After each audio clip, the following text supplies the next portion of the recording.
My next guest is a power woman. She knows everything about nano, biotech and other cool technologies. And she wins poker tournaments. Her writings for mediums like AP Wire and CNBC are as inspirational as they are way beyond what you can imagine. She's here to give us a glimpse of the world that's ahead of us. Ms. Desiree Dudley. Hi. Welcome here in Amsterdam. Thank you. Yeah, you were involved with the book Nanotech for Dummies, I was told. Yes. So even for a dummy like me, you can explain nanotechnology in one sentence, I hope. So increasing level control of really, really small things. Really, really small things. Yeah. Okay, you were talking about nanotechnology and a lot of other things in your TED Talk. Let's look at a clip of your TED Talk. Does anybody know what this is?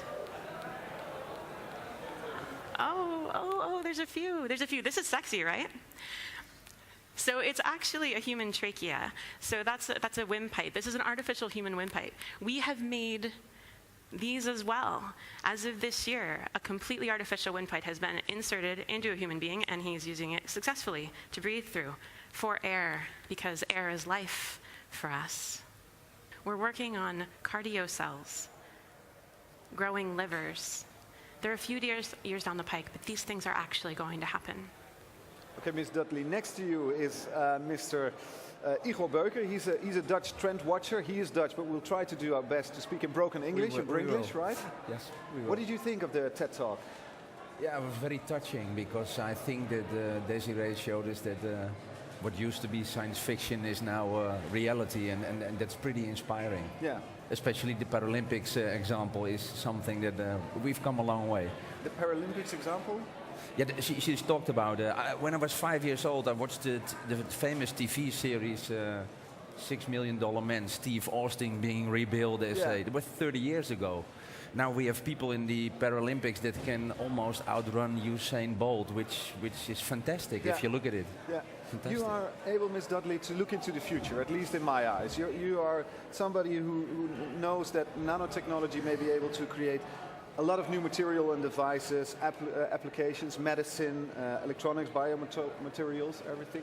So you are somebody who has glasses who can look into the future, at least in my opinion. Is that true? Well, I work with scientists and innovators every day that try to further the edge of technology. Yeah. And that way, can you tell us, because you are very enthusiastic about the technology that's coming, that's ahead of us. Can you tell us something about what's happening in the world of, for example, nano or biotechnology within the next 10, 20, 30 years? Sure. So we are already making advances to do things like print simple human organs, which I talked about in my talk. We are also, one of the things that's actually really exciting that's coming up, and a lot of people don't realize it, is that search is on the verge of changing. We take it for granted. Whole industries have been made on keyword search and optimizing for advertising, but there are advances being made in natural language processing, which is a way of better understanding and human meaning with respect to grammar that is going to change the way we interact with computers yet again. Yeah. So Mrs. Dudley looks at technology to see the future. You look at trends and about what people are up to look into the... What can you learn from Ms. Dudley? I think that is the best way to predict the future is to create it, and all the emerging technologies that we see. Yeah, you try to get your head around it, what it could actually mean for the future.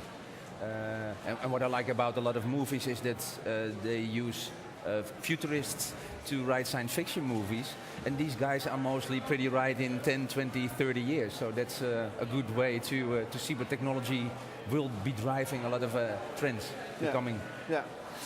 You are being called a space fanatic, and you even showed us a rocket in your TED Talk. Yeah. Let's look at that for a second. What if you could take this type of technology, turn it into a space shuttle? You know the most prohibitive costs for getting into space? It's the weight and the energy it takes to get big, heavy stuff up there, because you have to take everything with you. So one of the things that really excites me about nanotechnology is it makes everything lighter. Where can we go next?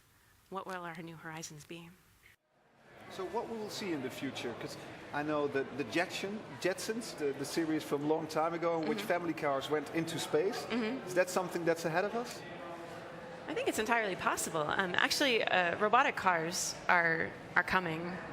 I mean, in some sense, they're really already here. If you haven't been tracking that with Google and others.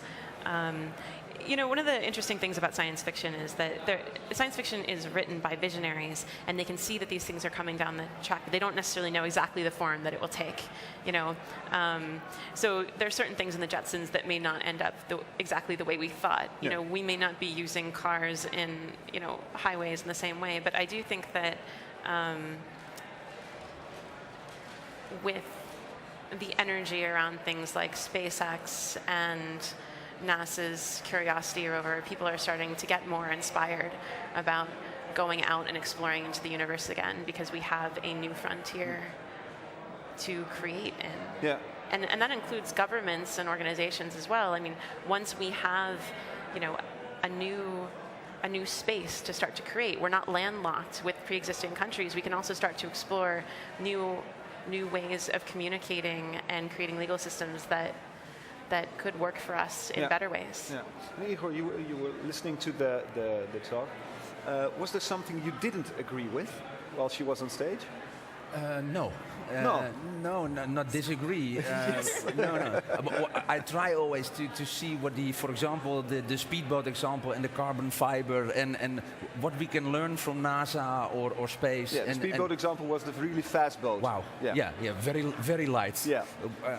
I wouldn't get in the boat, I guess, but if we see what's being developed in one market and we take it to another place, it might even change the rules in another marketplace. And that's what's so interesting about looking at new technologies or impossible things for now. Yeah, but a hot topic, of course, is sustainability. Is nanotechnology isn't it going to destroy our Earth as we know it, because the environment is going to suffer from yet another technology? So I think that's something that all good people are genuinely curious about. Whenever you advance some sort of technology, there's going to be either accidents or negligence with people who execute on it, and how do we safeguard around those things? My general attitude towards such things is that it is part of our human nature to try to play with things and create and get more power or potential out of many things. And there are those who are more selectively ethical, we could say. Selectively ethical. Or negligent, even honestly so.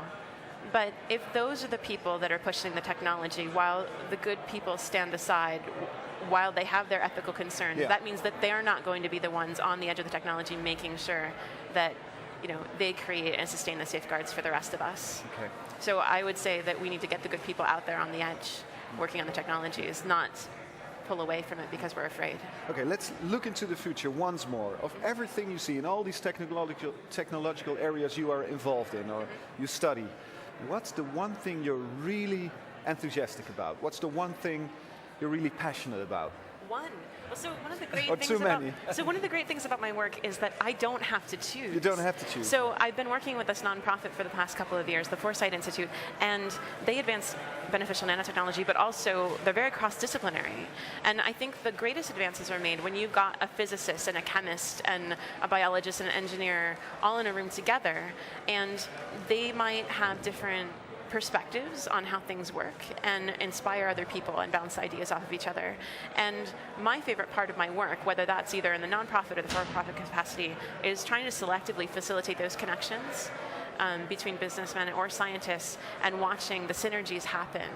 That's what I love to do, and I'm not necessarily industry specific when it comes to that. I don't think that you have to be industry specific. I think it's the same way you look at the world, right? I think there is. I can mention one, but that is combining all technologies together. And what I love about it is that technology is enabling us to do more good. And it might be DNA in the medical industry, or it might be a nano in another industry.